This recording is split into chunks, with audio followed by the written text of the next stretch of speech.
रामकृष्ण हरी मित्रांनो, भारतामध्ये प्रामुख्यानं 3 विधानसभा अस्तित्वात आहेत. एक बिग विधानसभा म्हणजे केंद्रातली, सेकंड दुसरी विधानसभा म्हणजे राज्यातली आणि तिसरी विधानसभा म्हणजे जिल्हा परिषद आणि पंचायत समिती. आपण पाहिलं असेल केंद्रात देखील 2 विधानसभा आहेत. एक लोकसभा आणि दुसरी राज्यसभा. त्याचप्रकारे राज्यात देखील 2 विधानसभा अस्तित्वात आहेत.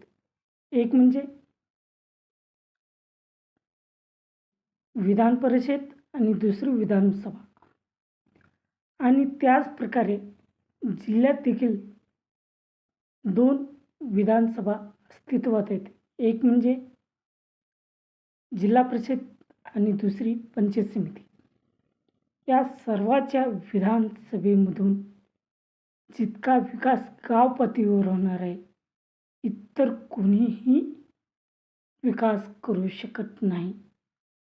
जर तुम्हाला आवडलं असेल, लाईक केलं असेल ही माहिती, आवडली असेल तर ही माहिती शेअर करा, लाईक करा आणि कमेंट करायला विसरू नका.